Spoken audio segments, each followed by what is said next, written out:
Good evening and welcome to Left, Right and Centre. I'm Vishnu Shom. We've got a couple of important topics we're looking at this evening. The armed forces want them. The government seems willing to negotiate to take the process forward. But the opposition, specifically the Congress and the Trinamool, say that the deal to acquire US-designed MQ-9B drones is deeply flawed. Is it? We take a deep dive into the deal and whether India is getting a fair deal or not. Also up on this program, it is a health scare for billions across the world. A Reuters report creates a huge international impact. One of the world's most common artificial sweeteners used in very popular soft drinks could possibly be declared a carcinogen, cancer-causing, next month by a leading global health body. What are the implications here in India for all of us? We'll be looking at that as well. But first, the big story that we are tracking. Is this the next Rafale in terms of being a political controversy? The deal to acquire MQ-9B drones from the United States has the opposition talking and the government defending. There's hardly a major defense deal in India, particularly if it is an import that goes by without questions being raised on whether it's clean, whether it's being pushed through, whether it is at all needed, whether there are middlemen, several other questions. It always happens. It is true that India has had a particularly murky past with some defense deals in the past, Bofors for example, though in the case of the biggest one, the Rafale deal, 3 separate judges of the Supreme Court in separate orders ruled that there was no corruption in the deal. Now the Congress and the Trinamool are raising questions on the possible $3.1 billion acquisition of 31 MQ-9B Sky Guardian and Sea Guardian drones, you see it behind me, designed by the US company General Atomics. Are these concerns fair or are they politically motivated? Ahead of our debate on this, here's a deep dive into the facts of the case done through our own independent research. So the MQ-9B drones, is India getting a fair deal? So the key opposition questions are these, and we've got answers as well. Both the Congress and the Trinamool Congress have been asking why was there no meeting of the Cabinet Committee on Security to approve the drone deal. Well, the government has responded to several allegations and in a statement has said that price and other terms and conditions of the purchase are yet to be finalized and that they are subject to negotiations which have not taken place. In fact, there are 11 steps, and I'm going to outline all of those 11 steps in the procurement process in a few minutes from now. We are presently in only step 3.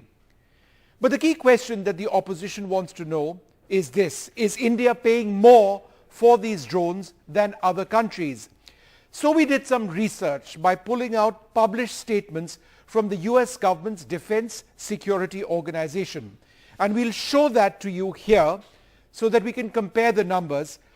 Even if India were to pay hypothetically $3.1 billion for 31 drones and affiliated equipment, the cost per unit for India would be 100 million a drone.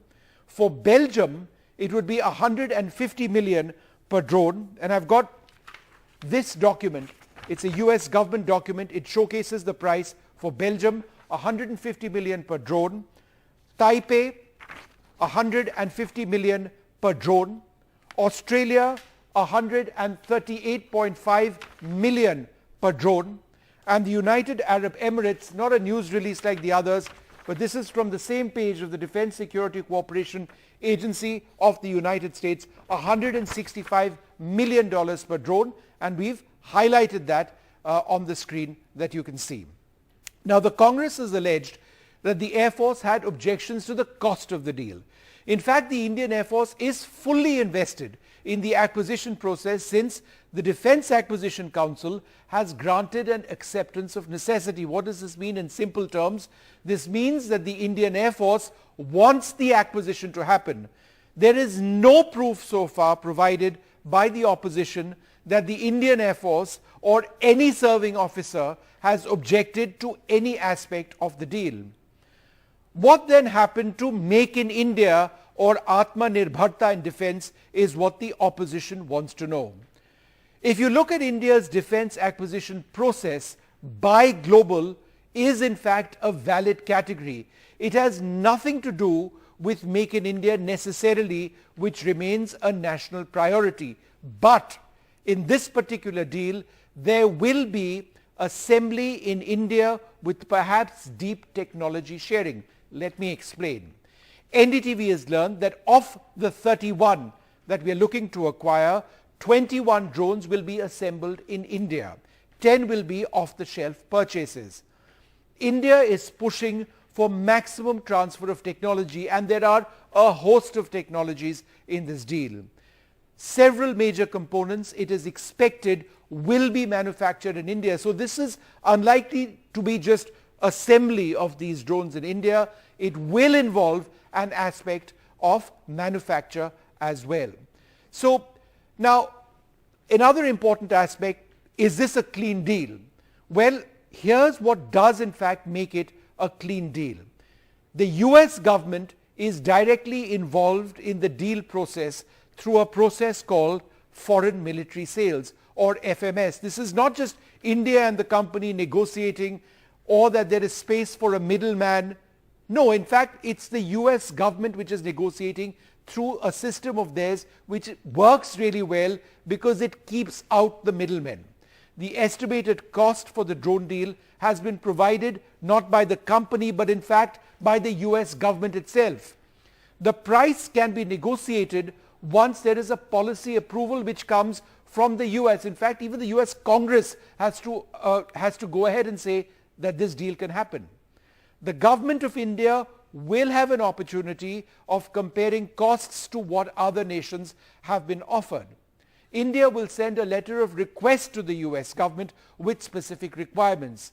The US government and India will finalize a letter of offer and acceptance where terms are finalized. So there are in fact 11 steps, and what we can do now is let us run through those 11 steps before I actually explain to you why it is that India needs these drones by looking at what China has deployed through satellite imagery on our frontier. So, as I mentioned, there are 11 steps, right, towards the acquisition of this deal. We are now at 3 of 11. What are these steps? Number 1, price and availability is sought from the United States government. A statement of requirement is made by the Air Force, Navy or the Indian Army that, look, we need this. We need this. Why do they give a statement of requirement? Because the government can say yes or no. In this case, they have accepted the necessity, or stage number 3, acceptance of necessity is where we are at. So that is all that has happened so far, acceptance of necessity. The next one is a letter to the US government, a letter of request for letter of offer. In other words, we write them a letter saying send us your letter of offer, right, so that we can actually go and accept this deal. Then there is a letter of acceptance which is developed by the US government, which follows a procurement process which is similar to what the US forces have. So there is a sense and there is an idea that what we offer our own forces is what we must offer our partners as well. Then the US government provides a letter of offer and acceptance. It's called an LOA. But that only comes after US governmental or US congressional approval, all right?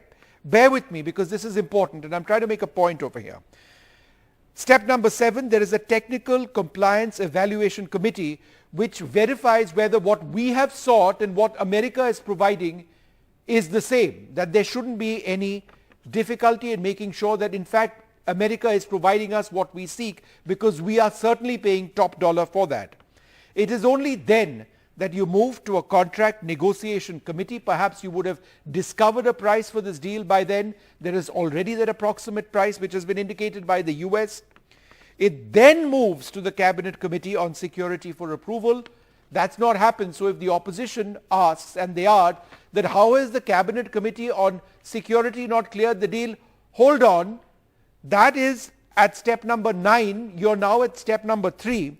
And even after the Cabinet Committee on Security gives its approval, you actually have to sign the deal, and then there is delivery as per timelines. If they don't deliver on time, then they can be penalized. Finally, If you're confused about this entire complicated defense acquisition process, I've spent decades going through this and it gets more confusing often by the year. Let me give you a report published by NDTV which actually gives you clear idea through images of the nature of the renewed Chinese air activity from across the line of actual control. Here is the bottom line. Can India afford to have a political debate shorn of facts on national security when China remains a growing military threat? It's already a massive military threat. Since we are talking about the possible acquisition of drones from the US, it's important to point out the Chinese threat specific to drones against our frontier. Within days of the clashes between Indian and Chinese soldiers in Tawang in December last year, in which Indian soldiers pushed back the Chinese, China deployed state-of-the-art drones ranged against India at their frontline air bases. We've got images of that. In fact, we will zoom in to those images because that shows one of the drones. At China's Bangda Air Base, this one, just 150 kilometers northeast of Arunachal, China had then deployed the WZ-7 soaring Dragon drone. That's what you see on your screen there. India at the moment operates no drone of the class of the WZ-7. We need to get ahead of them. Now the image you'll now see is an image of Shigatse Airport. It shows 11 Chinese fighter aircraft and an airborne warning platform. It is just an example of how China is stepping up its presence across the line of actual control. In some cases, just a few hundred kilometers from the LAC. But further away, at one of their most important air bases, they are expanding the Lhasa airport with a second runway as well. And in these images, they had positioned 4 J-10 fighter jet aircraft over there. This is from Lhasa airport. It's also an air base. But let's bring you an image from the Shigatse air base of what we've been talking about, the WZ-7 soaring drone. But to the top right of that image are 2 CH-4 drones. China is one of the largest, if not the largest, manufacturer of drones in the world across a class of drones, from tiny drones which fit in your hand to massive drones like the WZ-7. Therefore, the bottom line is this. As the opposition parties raise concerns on the cost of acquisition of the US MQ-9B drone, China has already deployed state-of-the-art drones and fighters against India. It's expanding its airfields, and these are ranged against India and our interests. So that's the larger picture. Joining us now, Wing Commander Anuma Acharya. She's a spokesperson of the Congress Party. We are joined by Air Marshal Manmohan Bahadur. We are also joined by Air Marshal Anil Chopra. Thank you both very much for being with us. Wing Commander Acharya, in light of a lot of the data which I've actually brought our viewers here, what is the point that the Congress is trying to make? You said, can India afford to have a political debate when China is at our doorsteps? It's only you saying so. Because Prime Minister has said, na koi ghusa hua hai, na koi ghus aaya hai. It's you who is appearing to establish something which is contrary to our PM, whatever is conveyed. In fact, he has never named China, and you are doing so. Anyway, let me tell you what I should... Are you suggesting that the Congress Party believes that China is not a threat? No, that only the Prime Minister is saying that. Now listen to this. First, the Prime Minister is saying China is a threat. The Congress Party doesn't believe it is a threat. Prime Minister is saying that na koi ghusa hai, na koi ghus aaya hai, and you are suggesting that China is at our doorsteps. Absolutely it is. There's no doubt about it. You were talking about the steps in procurement. Yes. Of course, first step is ASQR, which is Air Staff Qualitative Requirement. Yes. You have named it something else. Yes. But after that, it is RFI. The request for intent. Where is that? Who has sent that? Where is the tendering? So why there is no tendering? Why other players have not been called? Why all the deals are happening through FMS routes? Why it is always IGA? Why other players are not given an opportunity? All right. So you make an important point that why are there no other players who were called in for this deal? Why was it a tender only to one player? That's your point you're making. Let's try and get an answer to that question. We'll come back to other points. Air Marshal Chopra, should this have been a multi-party tender process? Yeah. So, Vishnu, firstly, thanks for having me. And I notice it's all blue and blue, all three people, from the Air Force uniform. But I must tell you, I think you have summed up the entire thing so beautifully. I'm not going to get into the politics of it. We know what the processes are. We know what is on offer. There are only three main manufacturers of UAVs of this class in the world. Israelis, we are already buying Heron, Searcher. We already have the Herop and Harpy from them. The Chinese are the other big players, and of course the US. Now, as far as FFS deals are concerned, let me tell you that for the last 70 years, 80% of our deals have been FMS. Everything that we have bought from Russia has been government-to-government deals. We finally went to Rafale. It was more or less a government-to-government deal because you first got the government involved in it. Everything we have bought from Americans is a FMS route. Whether which political party bought it, I don't care. Are the Chinese a threat? Of course they are a threat. Whether they are inside our territory or on our doorsteps, you rightly said they are sitting on our doorsteps, and therefore we have to do something. Is Heron good enough? No, it is not a UCAP. It is good for ISR, but we need some combat UAVs. Are we for indigenization? Of course, we are all for indigenization. But how many tapas we have got? Tapas is still, to me, the SQRs given by the armed forces. It has some height restrictions. I'm sure it will come up. We are looking forward to its coming up. Only one is flying. We all saw it flying during the Aero India. But it is going to take some time.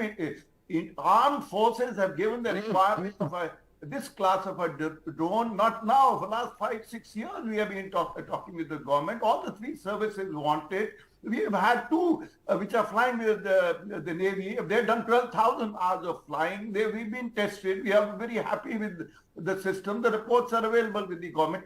So the procedure, you have beautifully lined up all the 12 stages. Everything will finally go through. I'm sure it will happen. It's happened in all the deals in the past. You talked about the Rafale. So there is a need. There is a threat.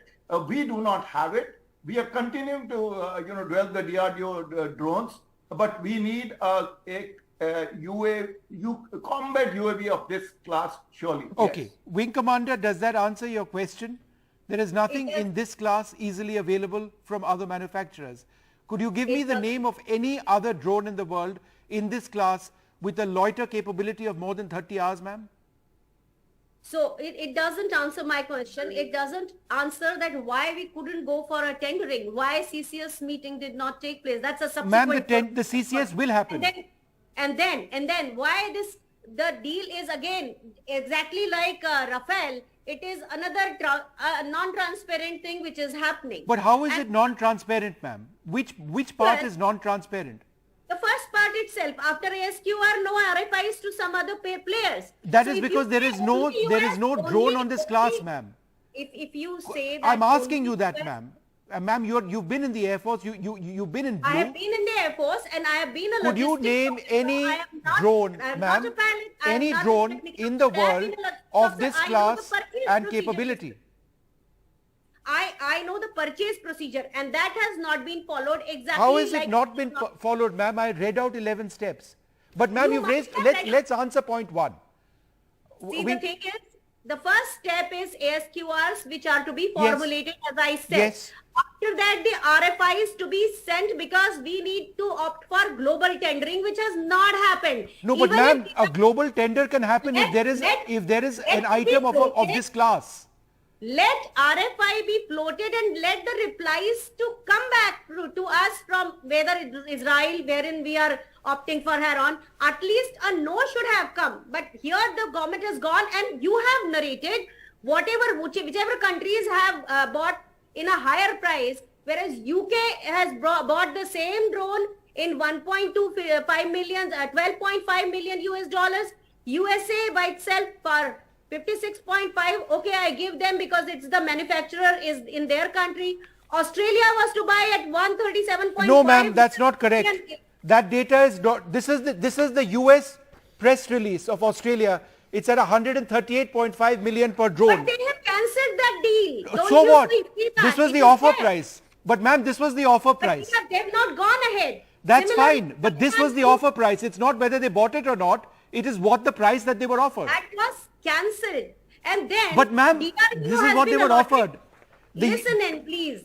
When DRDO was allotted 1786 crore for developing Rustam and Ghatak drones under this Make in India regime, why spend so much when our country is supposed to make it? But So ma'am, why spend this much, ma'am, of money? a couple And of that is points, without and I've tried to global answer that as well. Number one, there will be 21 of these airframes which will be at least assembled in India with certain technologies manufactured in India. Number one, that is something we have asked about. This is what we have been told.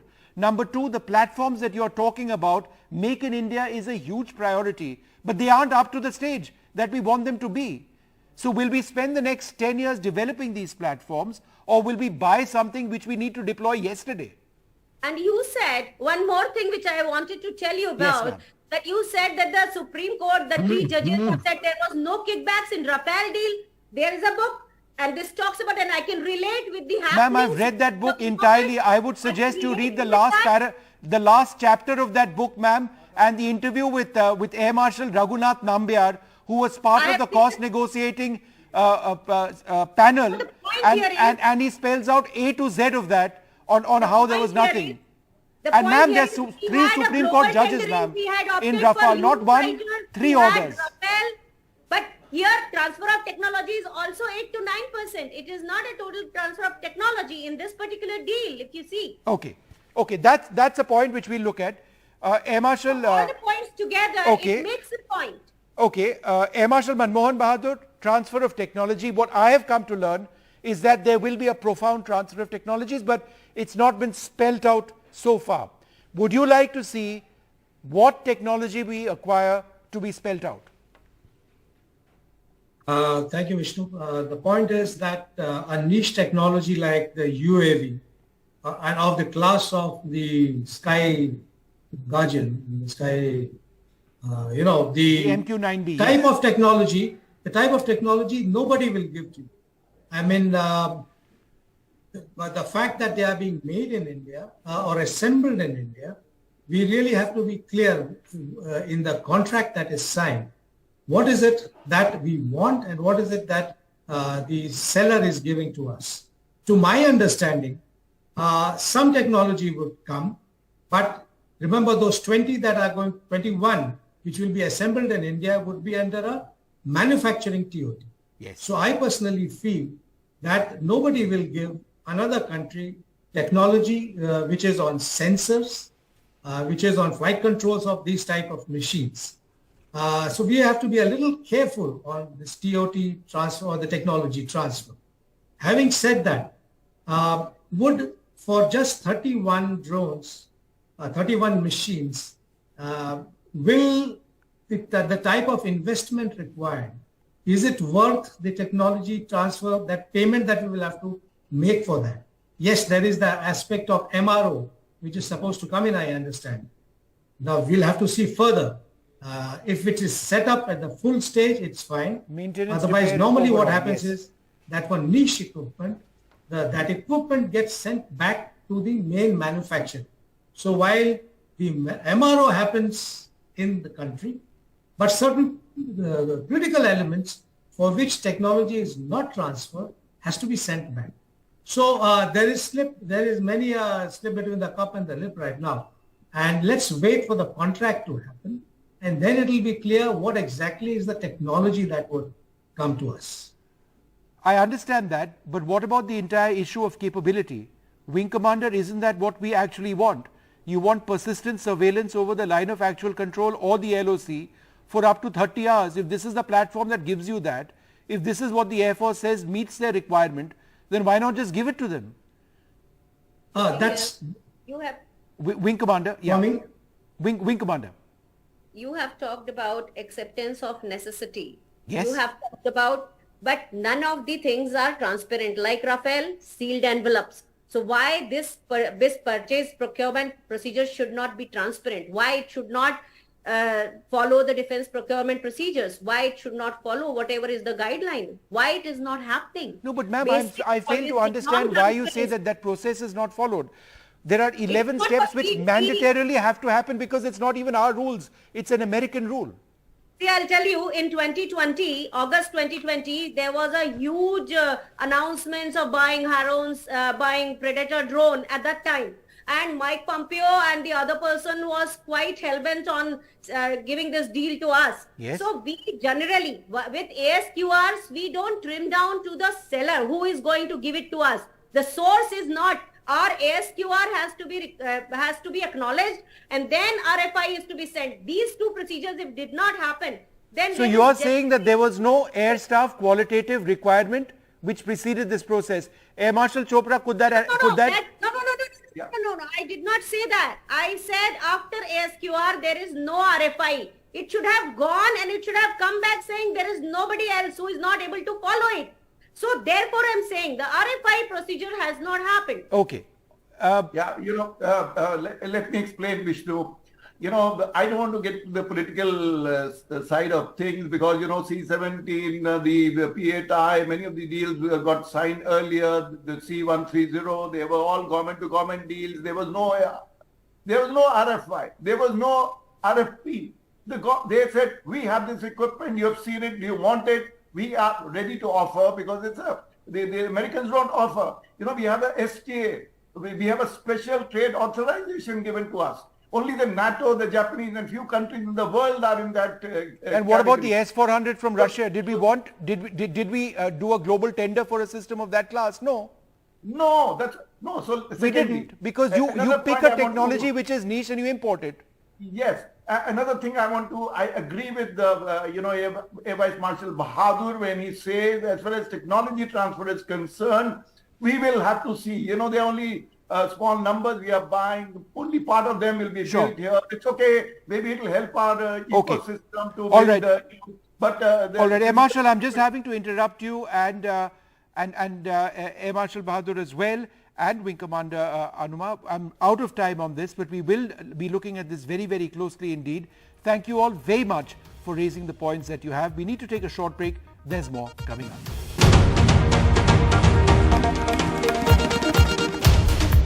A lot has been said about the visit of Prime Minister Narendra Modi to the United States. It's been a state visit which has really taken the US-India relationship to the next level. It's a relationship which has progressed at so many levels. It is a strategic relationship, among the closest strategic relationships that either country has with any other partner. But it's also been about a deep technology exchange which really does set the path for the future of the relationship. Joining us now, a very special guest, Congressman Ro Khanna, co-chair of the India-US caucus. Thanks very much, Mr. Khanna, for being with us. To you, what is the big takeaway from the state visit of Prime Minister Modi? The visit was a big success. Of course, there were deals that were done, the jet engine deal, the strengthening of defense, the strengthening of technology. But the biggest takeaway is the strengthening of the people-to-people contact. There is a deepening of the cultural ties between the United States and India, and that was on display. The warmth between the American people and India was on display. Could you tell us a little bit about that? Because at one level it began in New York before the Prime Minister even came to Washington. There was the Yoga Day on the lawns of the United Nations. It's something that India has taken to the world. Then on the lawns of the White House, we saw so many Indians present. Could you tell us a little bit about that personal connect that you saw?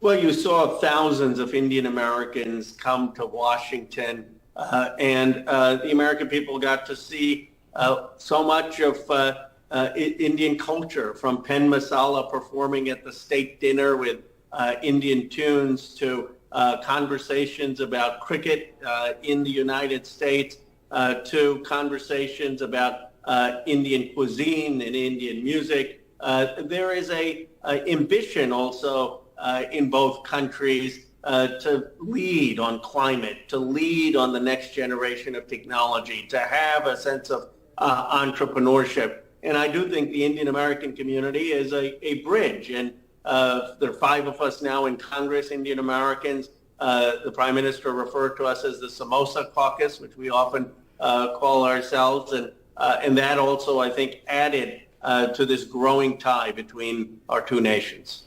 How would you respond to those who say that essentially, and despite what you say, the relationship is transactional? India needs to buy state-of-the-art weaponry, for example, from the United States. The United States needs India as some sort of a defense against a growing China. So is it transactional or is it more than that? Well, there is, of course, a mutual strategic interest. There is a strategic interest that the United States has to make sure there's no hegemon in Asia, to make sure that China doesn't emerge as a dominant player where they're violating the territorial integrity of other countries.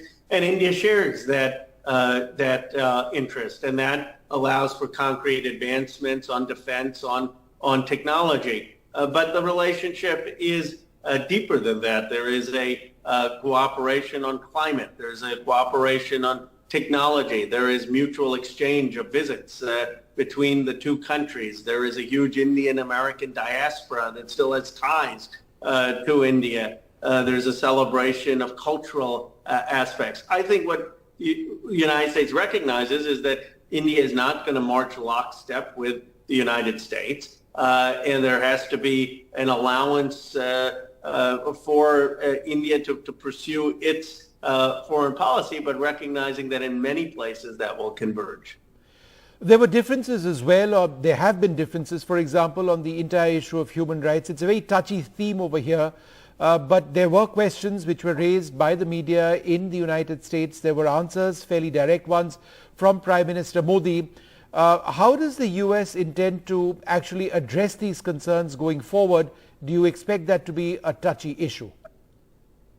Well, we need to affirm our commitment to pluralism, to minority rights, to making sure every person has dignity. And that is a project for both countries. It's a project in the United States to make sure that we are ensuring equal voting rights everywhere, to make sure that we are dealing with challenges of overcoming discrimination, a history of discrimination, that we're becoming a truly cohesive, multiracial, multi-ethnic democracy.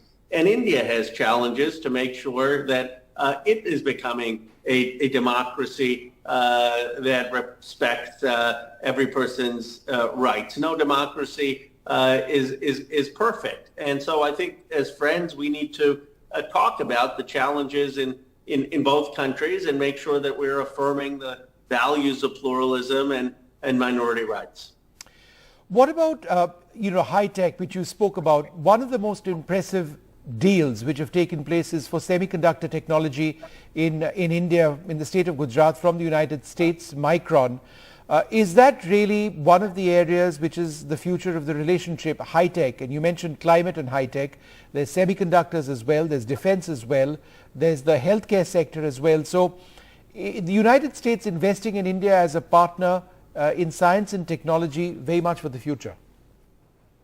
Yes, and of course Sanjay Malhotra, an Indian American, leads Micron, and it's leading to investment in the United States, in upstate New York. But the collaboration with India will only make Micron more competitive, which will allow us to lead over China and over South Korea, over other countries in Asia. I think there is huge potential for collaboration when it comes to scientific research, technology research, climate research. Right now, the United States has far more NSF papers authored with China, and that's something where I have pushed for building the relationship with India, that we need more academic scholarship research between our two countries. And finally, when you met Prime Minister Modi, what did you talk about? You mentioned the Samosa caucus. That was quite interesting. What was your takeaway in terms of your exchange or your conversation with him? Well, it was a 20-minute conversation. It was a wide-ranging conversation. We talked about my grandfather, his role in the Indian independence movement. The Prime Minister said that I should be proud of that sacrifice. We talked about India surpassing Great Britain in the GDP and the moment of pride that was. We addressed issues of pluralism and human rights and the challenges for both countries. And then we talked about the Indian-American role in strengthening the strategic relationship. But I appreciated the conversation, which was wide-ranging and constructive. And a final question, growing up in the United States, when you were a child growing up, you would have seen or perhaps thought it impossible that people of Indian origin would have such a dominant or increasingly dominant role in, let's say, politics, people like yourself today.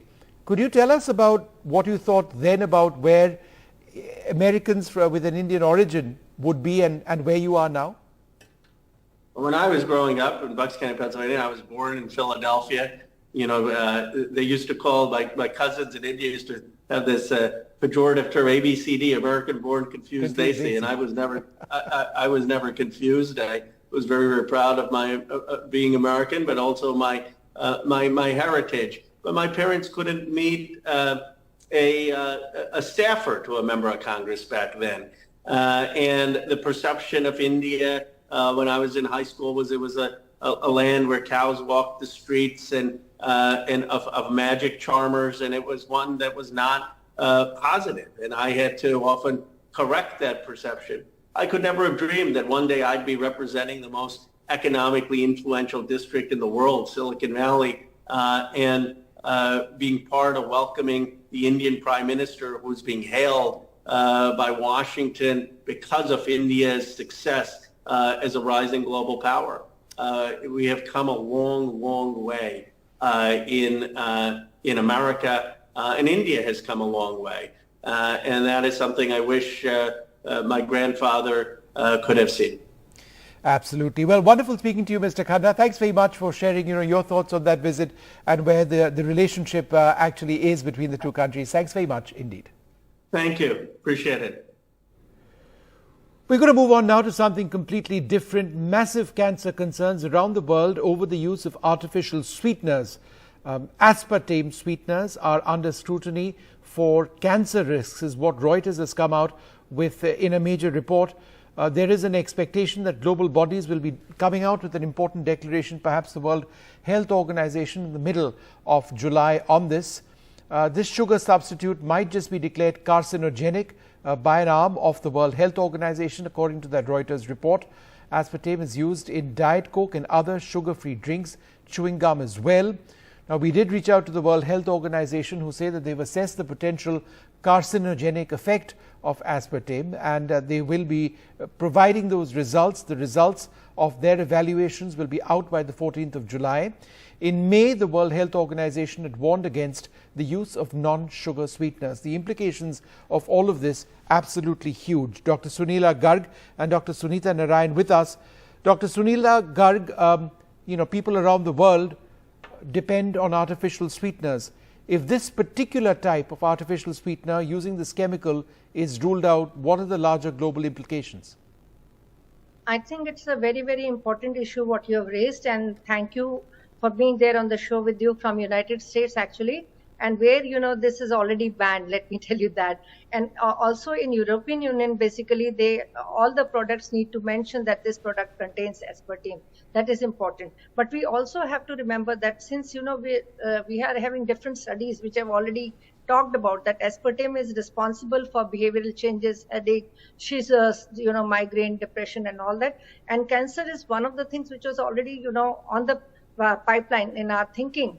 But larger studies, they need to kind of prove this issue, because when aspartame goes into the body, it is digested into phenylalanine, then aspartic acid, and ultimately into methanol. So which is the methanol is the part which is affecting our neurochemical system. So that is one of the reasons, and we need to since India is a diabetic capital of the world, and also Delhi is the capital of India, we need to kind of think of that we need to use alternative of the natural sources of sugar rather than using these stuffs in form of aspartame. Dr. Sunita Narayan, how widespread is this? And companies across the world have known that there is a danger, but they've chosen to ignore this. That's the bottom line. Well, I think, Vishnu, they will continue to ignore it till governments make it clear that it's unacceptable. I mean, the fact is that there has been a hue and cry about the use of both sweetened beverages and as well as beverages using artificial sweeteners. It's been well known across the world. and it's very well known in India. Dr. Garg is talking about India being the diabetic capital of the world, yet the government of India, the Food Safety and Standards Authority, has been dragging its feet, I think completely under the pressure of such large companies, to issue the labeling requirements, the front of the pack labeling requirements, a draft that they issued in 2016, under which these drinks would have to declare the amount of sugar that they use. And as you very correctly said, WHO has not only now talking about the cancer risk, which again has been talked about and now will be more clearer, but WHO has made it very clear that there is no benefit of using non-sugar, such sweeteners because it does not help in diabetes, it does not help in other non-communicable diseases. But we are refusing to listen to this. So I think, Vishnu, the message is very clear.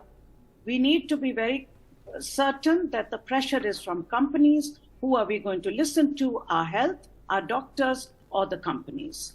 Dr. Garg, if this is declared carcinogenic, it would essentially mean that any number of companies in India would have to stop manufacture of these items, presumably, or just go under potentially. So it's not something that can happen overnight. It requires a strong government move based on the science, which presumably the WHO may come out with.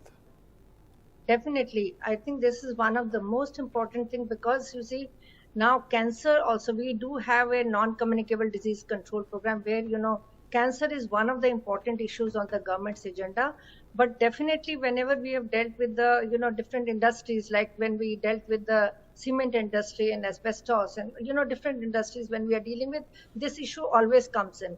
But public health has to be, kind of weighing over all the other issues, and we have to think of the health of the population as a whole. And under Ayushman Bharat, I'm sure this will be one of the important agendas where we need to, have a dialogue with the companies. It will take time, but I'm sure, and it is the empowerment of the people which is very, very important. This is where, important stakeholder is the common man, and the public, which needs to be more aware of, and gradually, then we can stop the usage together.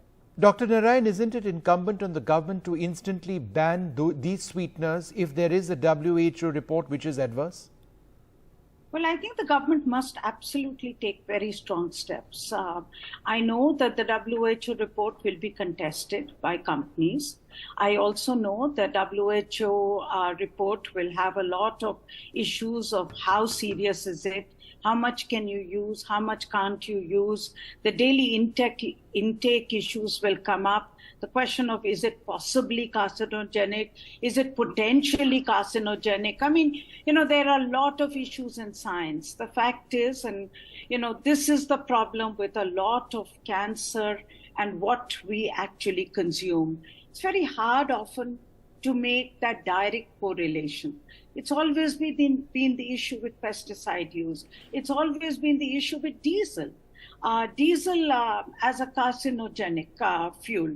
And that's always a question on which science and the politics of science and the question of commerce, there needs to be a balance. Now, in my view, if there is even a risk of carcinogenicity, and if something like WHO says that there is a potential, a possibility, a risk, then we need government to step in, and we need government not to say that there's a new committee and a long term, and it'll take time for companies. The fact of the matter is, if nothing else, government needs to put a clear rule of having front of the pack labeling, and all this must be left to consumers. If I know this has an aspartame and this is a potential carcinogen, then leave it to my choice. But at least then have the courage to have a front of the pack labeling, as is done across the world. Dr. Garg, I think a lot of people would be watching this program, be wondering, if not aspartame, if not the sweetener which I presently have, then what? You see, there will be alternative to, the sugar products. definitely, not necessary. Ultimately, it's the calories which matters. That is not the direct sugar in moderate quantity that is important, but people can definitely, once they're empowered, we can have alternative to natural sugars. That is important part. But I will definitely again re-stress the point that it is important to have front of package labeling. As has been pointed out, we are already struggling hard with the ultra processed foods also, and star labeling will not help us. So it is better that we must do away with the artificial sweeteners, and we must have alternative to the natural sugar products. That will be important. All right, Dr. Garg and Dr. Narayan, thank you very much to help me highlight this very important health issue. It concerns countless people in our country, perhaps more in India and the subcontinent than other parts of the world. But what will the government do, and what are the alternatives over here? Ultimately, there is no alternative to a healthy living. That's something that needs to be encouraged. Who's going to do that?